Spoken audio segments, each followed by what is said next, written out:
The greatest trick modern civilization ever pulled was convincing us that progress always moves in a straight line forward, that every old solution was primitive simply because it came before us, and that anything built without electricity, plastic, software, or corporate approval must automatically be inferior. But what if that story is incomplete? What if some of the most efficient technologies ever created were abandoned not because they failed, but because industrial society preferred systems that could be standardized, monetized, and controlled? Because when you really look closely, history starts revealing something uncomfortable. Ordinary people once solved enormous problems with shockingly simple tools, and some of those solutions still outperform what we spend fortunes on today. Imagine a farmer heating an entire family home through winter with less wood than a modern homeowner burns in a weekend. Imagine buildings designed to heal their own cracks instead of decaying into debt. Imagine preserving food for months without a single watt of electricity. Imagine clean water arriving at your home without pumps, subscriptions, maintenance contracts, or utility bills. And suddenly, the Middle Ages stop looking like a dark age and start looking like an era of brutal necessity-driven engineering. Now let me be clear, this is not nostalgia cosplay pretending medieval life was easy, because it absolutely was not. Disease, war, hunger, hard labor, and short life expectancy were brutally real. But necessity can produce extraordinary innovation, and that's where this story becomes fascinating, because stripped of convenience, humans become inventors in ways modern comfort rarely demands. Somewhere between corporate manufacturing, building codes, and convenience culture, we may have discarded ideas that were not just clever, but deeply resilient. And over the next journey, we're going to uncover forgotten technologies that challenge what we think innovation actually means. Beginning with one heating system, so absurdly efficient, it makes the average modern fireplace look like a bonfire built by amateurs. And if this first example doesn't make you question everything, the rest absolutely will. Let's begin with heat, because nothing exposes the arrogance of modern design faster than the way we warm our homes, burning enormous quantities of fuel just to push hot air into rooms that leak warmth like sieves, and calling that efficiency, while centuries ago people working with little more than stone, clay, and observation discovered a radically smarter idea. Don't heat the air, heat the mass. Instead of creating quick bursts of heat that vanish the moment the fire dies, they built systems that captured thermal energy inside dense materials, allowing warmth to radiate slowly for hours after the flames were gone. And that concept alone should make any engineer pause, because it reflects a profound understanding of energy retention long before formal thermodynamics existed. Imagine lighting a relatively small fire, not to continuously blast heat into a room, but to charge the structure itself like a battery, with stone benches, masonry channels, and thick surfaces absorbing energy, then releasing it steadily through the night while fuel consumption drops dramatically. The genius here is not medieval mysticism. It is physics, plain and simple, because dense materials store heat far more effectively than moving air ever could, and modern versions of similar principles still impress efficiency experts today. What fascinates me is not merely the engineering, but the mindset behind it. A culture that understood scarcity forced people to think in systems, not convenience, asking, how do we make every spark count? Rather than, how quickly can we make this room feel warm? And that philosophical difference matters because many modern solutions optimize for immediacy, not resilience. Now, to be fair, ancient heating systems had drawbacks: installation complexity, maintenance, smoke management, and safety concerns depending on construction. But dismissing the entire concept as obsolete misses the point entirely, because the principle remains brilliant. Energy stored intelligently is energy not wasted. When you realize many modern homes hemorrhage heat through poor design while ancient builders obsessed over thermal retention, the uncomfortable question emerges. Did we advance, or simply become addicted to overconsumption disguised as convenience. And if people with limited tools understood this centuries ago, what excuses are we making now? Now, if heating makes modern systems look wasteful, construction may be where our confidence takes an even bigger hit, because we tend to assume newer buildings must automatically be stronger, smarter, and more advanced. Yet walk through many cities, and you will find structures barely decades old already demanding expensive repairs, while some much older masonry still stands with stubborn defiance. And that should make us curious, not romantic, but curious, about what older builders understood. One remarkable lesson comes from materials designed not to resist reality, but cooperate with it, because every building moves, foundations settle, temperatures expand and contract surfaces, moisture intrudes, and the rigid fantasy that structures should remain perfectly static forever is often exactly what causes failure. Ancient builders working with lime-based materials unintentionally embraced a concept modern sustainability experts increasingly appreciate. Flexibility plus repairability can outperform brittle speed. Instead of materials that lock into hard rigidity quickly and punish movement with cracks, older mixtures often allowed gradual adaptation, breathing with the building rather than fighting it. And that matters because durability is not always about maximum hardness. It is often about graceful tolerance. What strikes me most is how industrial construction shifted priorities from longevity toward throughput, because when speed becomes king, fast-setting materials, standardized supply chains, and repeatable labor models dominate decision-making, even when lifespan trade-offs follow. This is not a conspiracy, it is economics, and economics shapes architecture more than people admit. Now, modern materials absolutely offer benefits, predictability, strength standards, scalability. But the obsession with fast assembly has sometimes created a disposable mindset around the built environment, where repairs become expensive enough that replacement feels normal. Imagine explaining that philosophy to a medieval mason who expected structures to outlive generations. He would probably think we were the irrational ones. The deeper lesson here is that true engineering is not merely about building fast. It is about building systems that tolerate reality, recover from stress, and remain maintainable over time. Because resilience is often less glamorous than innovation, but infinitely more valuable when life gets messy. And if we forgot that in construction, where else have we traded endurance for speed without even noticing? If buildings teach us about resilience, forests teach us about arrogance, because modern culture often treats nature as either something to extract from aggressively or protect by leaving entirely untouched. But history reveals a more complicated relationship, where humans sometimes managed ecosystems with astonishing sophistication. And one of the most overlooked examples is the simple realization that cutting a tree does not always mean destroying it. To most people, a felled tree represents an ending, but certain species respond to cutting by erupting with vigorous regrowth, producing multiple usable stems from the same living root system over and over again. And once you understand that, an entirely different model of resource management appears. Not mining a forest until depletion, but harvesting from a renewable biological engine. This is fascinating because it transforms wood from a one-time product into a cyclical resource, potentially providing fuel, fencing, tools, and construction material from the same managed landscape across generations. What I admire is the patience embedded in this approach, because it demands long-term thinking almost alien to modern consumer culture, where quarterly returns dominate and immediate output often overshadows sustainability. Imagine planting, or rather stewarding, a living system your grandchildren will still harvest from responsibly. That requires humility, planning, and ecological literacy. Now let's stay honest.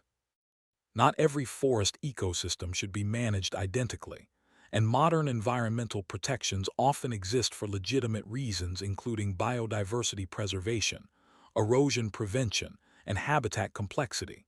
But the broader lesson remains powerful. human management is not automatically destructive when done intelligently. In fact, some ecosystems evolved alongside human intervention. What unsettles me is how often we collapse nuance into extremes. Either industrial logging or complete exclusion, exploitation or paralysis, profit or prohibition, when history suggests adaptive stewardship can exist between those poles. The real question is not whether every ancient forestry practice should return unchanged, but whether we have become intellectually lazy about regenerative resource systems simply because industrial supply chains made us forget them. Because once you realize abundance can come from cyclical management rather than constant expansion, modern assumptions about scarcity, consumption, and progress begin to look far less certain than advertised. Now let's step inside the home, because if modern life has mastered anything, it is creating boxes that require expensive machines to remain comfortable. Boxes that overheat, trap moisture, grow mold, dry out skin, and somehow convince us this is sophistication, when older builders often approached indoor comfort from a radically different angle. Make the building itself regulate the environment. That idea sounds almost futuristic until you realize it is actually ancient, because long before climate control systems hummed behind walls, people experimented with breathable natural materials that interacted dynamically with humidity, absorbing excess moisture when the air became damp, and releasing it when conditions dried. What fascinates me is that this is not magic natural living. It is material science expressed through observation rather than laboratory terminology. Certain earth-based plasters and mineral surfaces possess hygroscopic behavior, meaning they exchange moisture with the environment in ways that can stabilize indoor comfort naturally. Now, modern homes absolutely offer conveniences our ancestors would envy, but they also often rely on sealed environments so dependent on mechanical correction that failure becomes catastrophic. Lose power, lose ventilation, lose comfort, sometimes fast. Older structures, by contrast, were frequently imperfect but forgiving. They interacted with climate instead of attempting to dominate it entirely. And there is a philosophical lesson here I cannot ignore, because modern engineering often assumes control equals superiority, whereas resilient systems sometimes emerge from cooperation with physical reality rather than brute force opposition. Of course, traditional materials are not universal miracle solutions. Poor implementation can fail badly, moisture mismanagement is still dangerous, and historical housing quality varied wildly. But dismissing adaptive low-tech environmental regulations simply because it looks rustic would be intellectually lazy. What we should really be asking is why so much of our modern design depends on continuous energy input just to remain barely tolerable. Because when comfort requires endless intervention, that is not necessarily sophistication. It may simply be dependency with better marketing.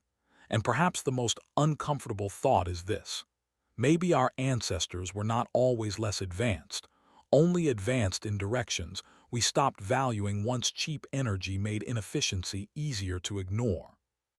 And if breathable walls challenge our assumptions about comfort, the very structure of the house challenges our assumptions about what strong even means. Because modern people often equate strength with industrial heaviness, manufactured precision, and expensive materials shipped across continents, while older builders frequently worked with whatever existed within walking distance and somehow created homes that adapted, endured, and could actually be repaired by the people living inside them. That difference matters more than most realize, because a house is not merely a product. It is a survival system, and systems become fragile when their maintenance depends entirely on specialists, proprietary materials, and external supply chains. One of the most underrated historical insights is the power of composite simplicity, combining flexible frameworks with natural fillers to create structures that balance insulation, movement tolerance, and local repairability. To modern eyes, such construction can appear crude, but appearances are deceptive, because engineering is about function, not aesthetic prejudice. What fascinates me is how often humble solutions outperform expectations precisely because they work with fundamental physics instead of against it. Air trapped in cavities insulates. Mass buffers temperature swings. Flexible frameworks absorb movement rather than cracking catastrophically. None of this requires mysticism, only observation. Now, I'm not suggesting every modern suburb should immediately abandon current standards and start rebuilding from scratch with medieval enthusiasm, because context matters. Urban density, fire codes, climate differences, and public safety all matter deeply. But there is a deeper design lesson we ignore at our peril. Resilience increases when systems remain understandable, repairable, and materially honest.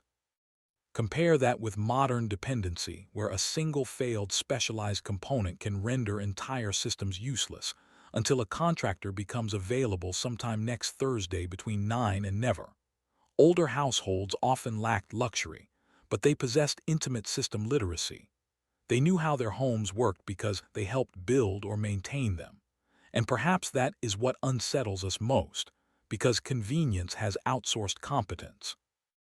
We increasingly inhabit environments we do not understand, protected by infrastructure we cannot fix, dependent on supply chains we cannot control, and calling that progress feels increasingly questionable when even minor disruptions expose how fragile convenience really is. But perhaps nowhere does modern dependence become more obvious than in the kitchen, because few things reveal our fragility faster than the moment electricity disappears, and the quiet panic begins. Freezers warming, groceries spoiling, routines collapsing, convenience transforming into waste within hours. And that should make us ask a deeply uncomfortable question. Why did we build food systems so dependent on uninterrupted power in the first place? Older generations, and certainly pre-industrial households, approached preservation with a completely different mentality, one rooted not in abundance, but in resilience, because if harvests failed or storage spoiled, consequences were severe. That pressure produced extraordinary ingenuity, including the elegantly simple idea of using the earth itself as a temperature regulator. Underground environments offer something modern appliances must constantly fight to simulate. Stability, because a few feet below the surface, temperature fluctuations moderate dramatically compared to surface weather extremes. The genius here is not technological complexity. It is environmental leverage, using naturally stable thermal conditions instead of brute force mechanical cooling. And what fascinates me is how this reflects a broader forgotten principle. The most resilient technologies often exploit existing physical realities instead of expending energy to overpower them. Now, let's be balanced.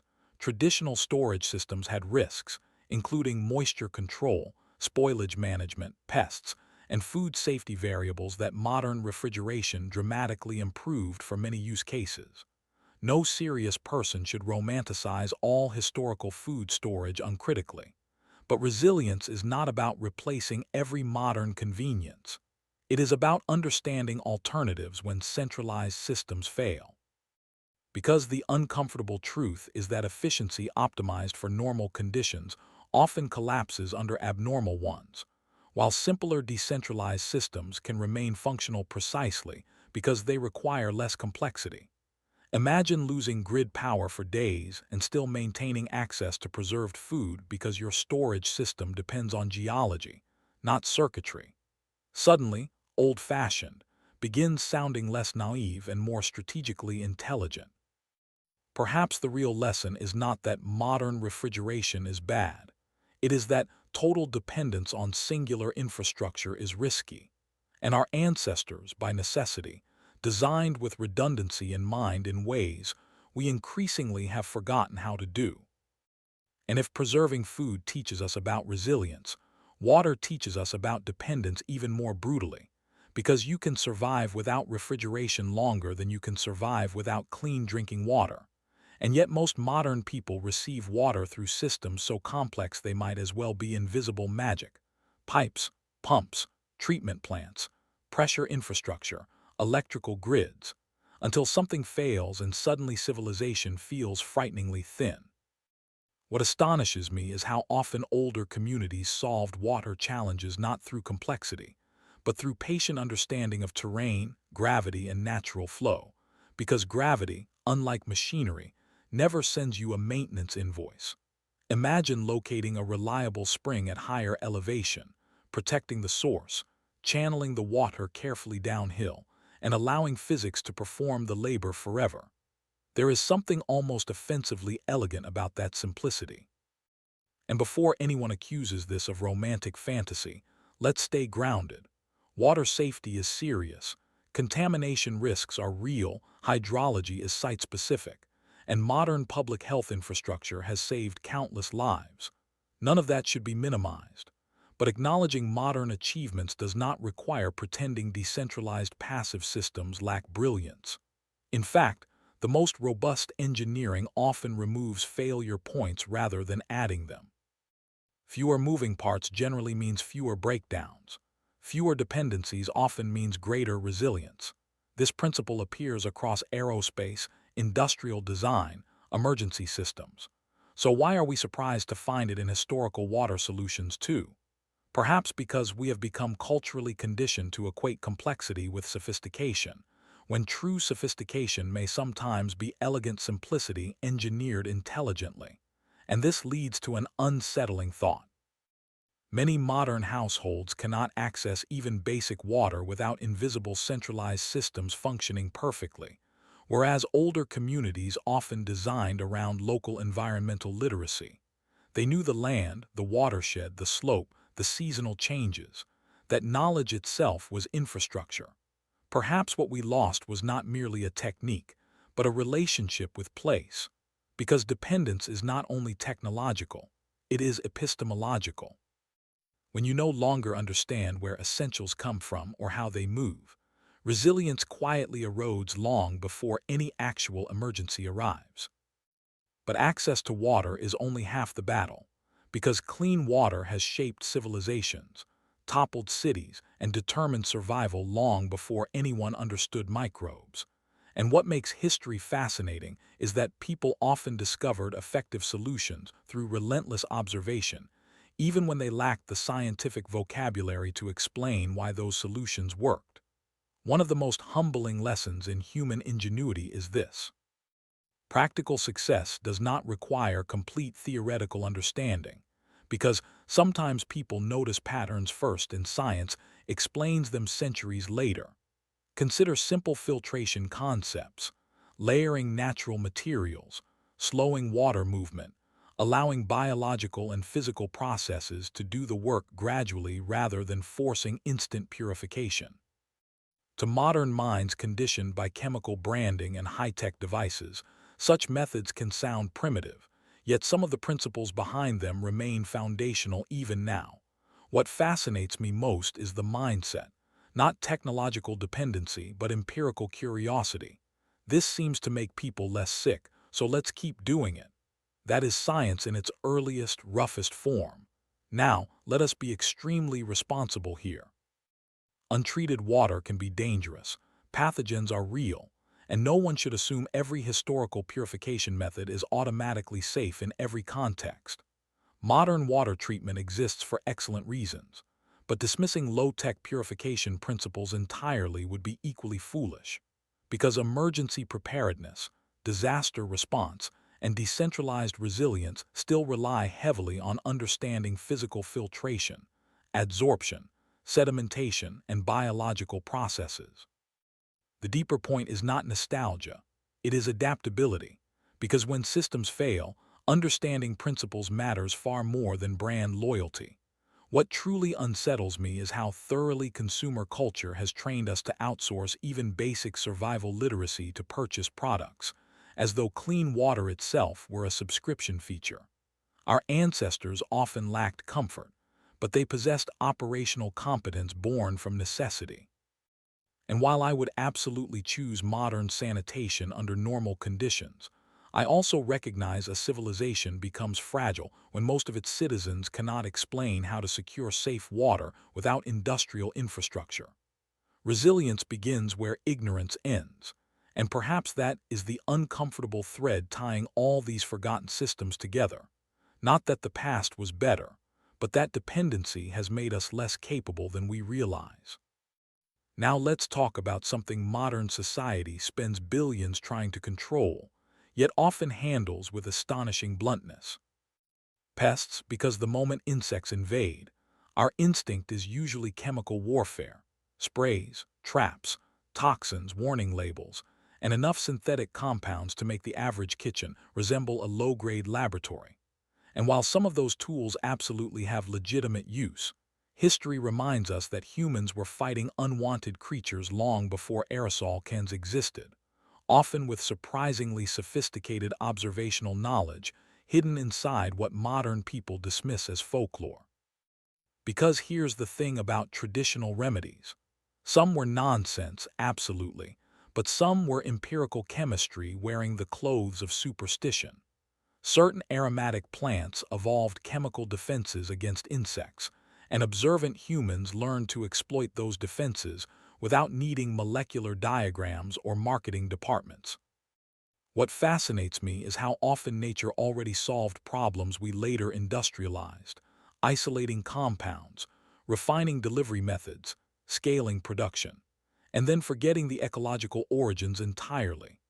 That does not mean scattering random herbs around your house solves every infestation, because context matters, concentrations matter, pest species matter, and modern infestations in dense urban environments differ dramatically from historical conditions. But the deeper lesson remains compelling. Ecological intelligence can reduce dependency on brute force interventions, and perhaps that matters more now than ever, because over-reliance on chemical solutions often creates secondary problems: resistance, environmental contamination, unintended ecosystem disruption, household exposure concerns. Once again, the argument is not romantic regression, but strategic diversification. Why insist on one mode of control when layered approaches often work better? What strikes me emotionally is how older households frequently maintained intimate knowledge of local plants, seasons, animal behavior, and practical prevention, while many modern people, including highly educated ones, could identify hundreds of app icons but not 5 useful plants growing nearby. That is not moral failure, it is cultural drift, but drift has consequences.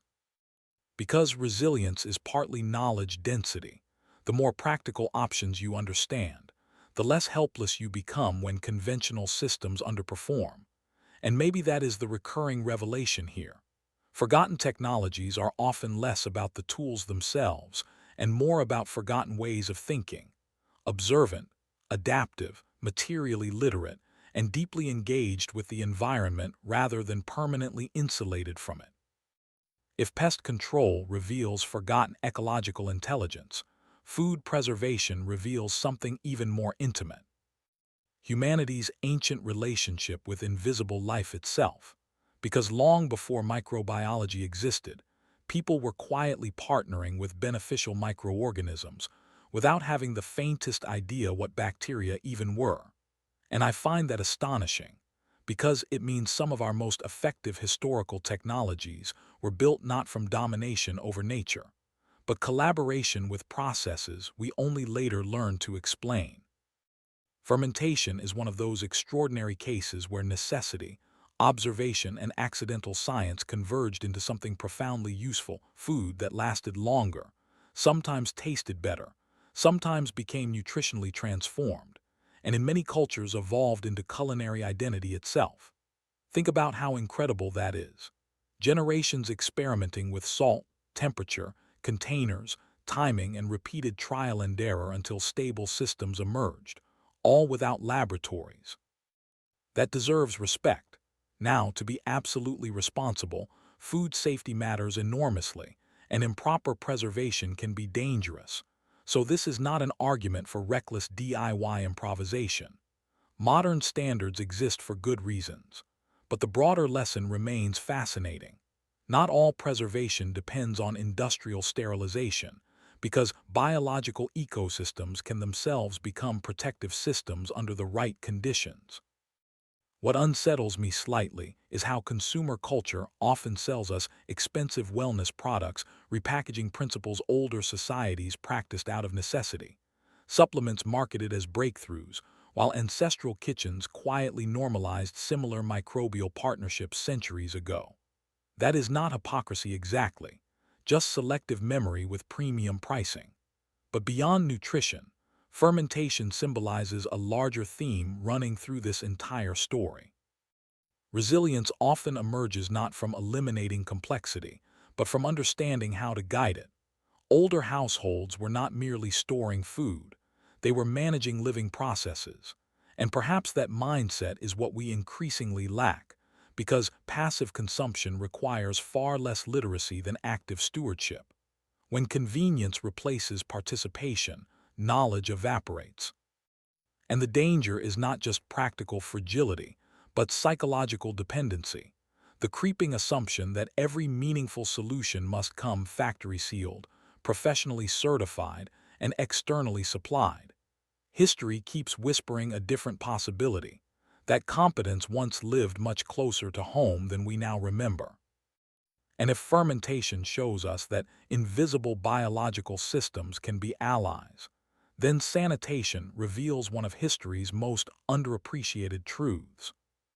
Cleanliness is not synonymous with modern chemistry, because somewhere along the line, we internalized the idea that hygiene began when brightly colored bottles appeared under kitchen sinks, when in reality humans experimented for centuries with alkaline minerals, smoke, sunlight, airflow, and mineral coatings that created surprisingly hostile environments for pathogens long before anyone understood germ theory. Now, let's be careful not to romanticize history as sparkling and sanitary. It absolutely was not, and pre-modern disease burdens were devastating. But within those harsh realities, people still developed practical hygiene strategies worth understanding. What fascinates me most is how often simple chemistry hides in plain sight, because some naturally occurring compounds create environments microorganisms struggle to tolerate, and older builders exploited that empirically. Surfaces that breathe instead of trapping moisture, coatings that alter pH, airflow-centered architecture rather than permanently sealed interiors. These are not magical traditions. They are environmental management strategies. What makes this relevant now is our modern tendency to solve every sanitation challenge with increasingly specialized products while often ignoring underlying environmental design. Moisture management alone prevents countless problems more effectively than endlessly reacting after mold appears. Prevention is boring, which may explain why consumer markets prefer treatment. And that leads to an uncomfortable economic observation repeated throughout this story. Maintenance dependence can be profitable, while durable low-cost prevention often is not. Again, not conspiracy, just incentive structure. Modern sanitation absolutely saves lives, and no rational person wants to abandon evidence-based hygiene. But perhaps our blind spot lies in assuming only complexity can be effective. The deeper lesson here is systems thinking. A healthy environment is not merely one repeatedly disinfected, but one designed to remain inhospitable to problems in the first place. And perhaps that distinction matters far beyond buildings, because increasingly our culture specializes in symptomatic correction while neglecting root conditions, whether in infrastructure, health, ecology, or even social systems. The past does not offer perfect answers, but it occasionally exposes the questions we stopped asking, and that alone makes it worth revisiting. Now let's step outside again, because some of the most expensive modern crises are not caused by technological failure at all, but by ecological mismanagement. And nowhere is that more painfully visible than fire. Because when landscapes become overloaded with dry fuel, disaster stops being a possibility and becomes a countdown. What fascinates me is how many traditional communities understood land not as scenery, but as a living system requiring active maintenance, and one beautifully pragmatic strategy involved outsourcing vegetation control to the most efficient low-tech landscapers imaginable. Grazing animals. Simple, inelegant, almost laughably obvious, and yet profoundly smart. Because dry grasses and brush are not abstract environmental concerns, they are combustible energy waiting for ignition, and animals convert that fuel into movement, manure, and ecosystem interaction. Now, ecology is complicated, and no serious conversation should pretend all grazing is universally beneficial. Mismanaged grazing can absolutely damage landscapes, compact soil, harm biodiversity, and create its own problems.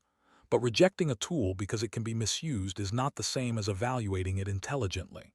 What matters is context, density, timing, species, terrain, management goals, in other words, systems thinking again.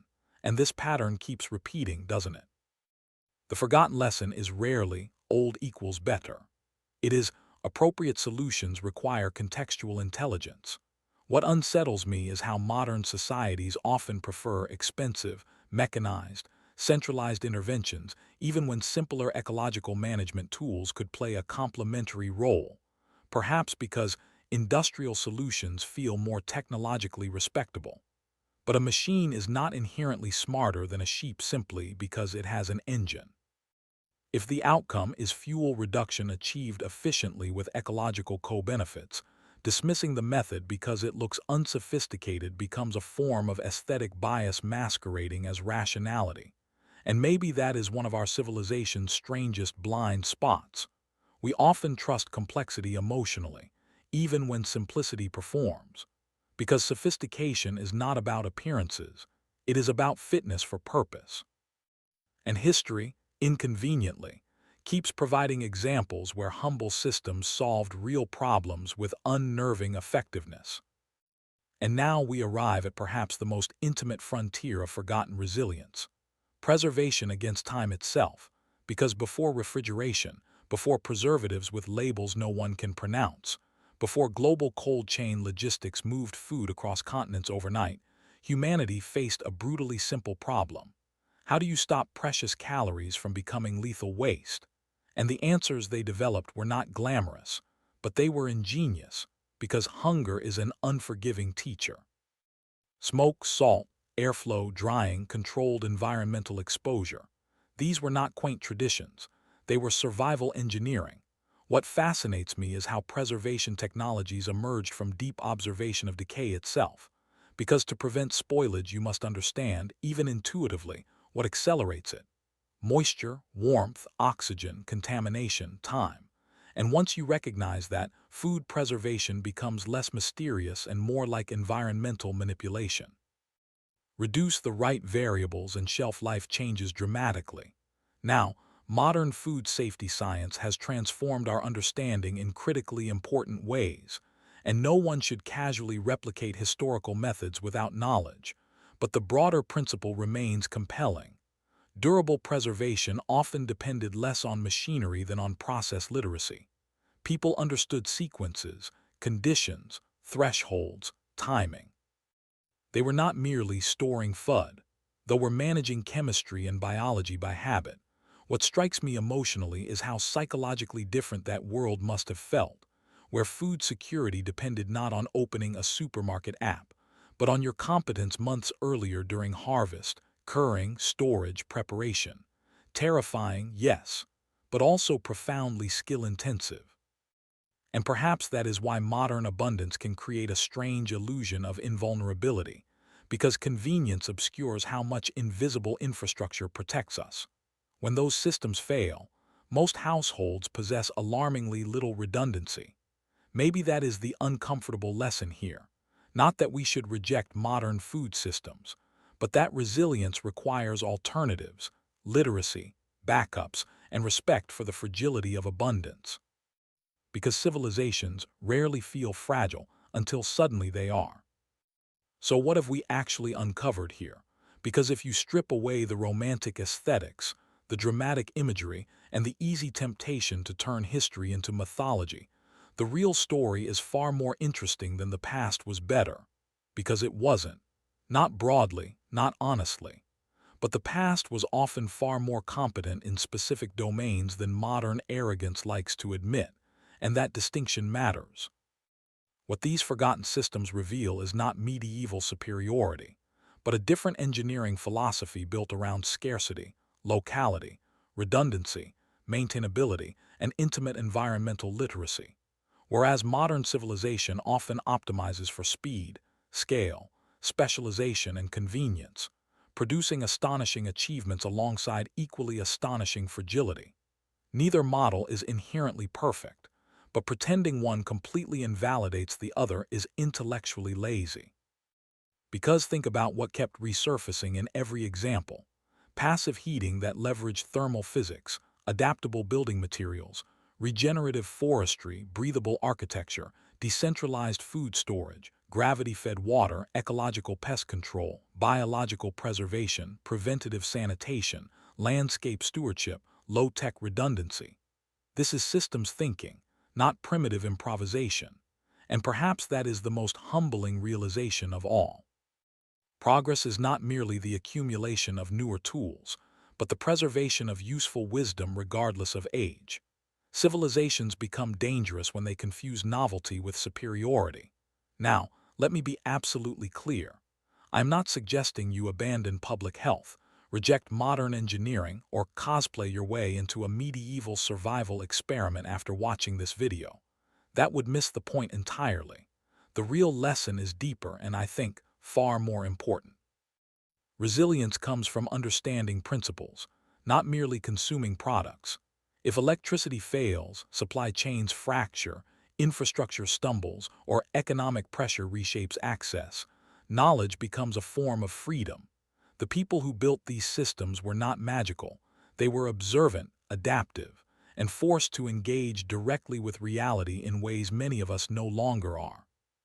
Perhaps that is the challenge worth taking from all this, not to live like the past, but to think more intelligently about the future. Because the most dangerous civilization is not the least advanced one. It is the one that forgets how anything works. Takeaway: true progress is not replacing old knowledge. It is knowing which old knowledge still matters when modern systems fail.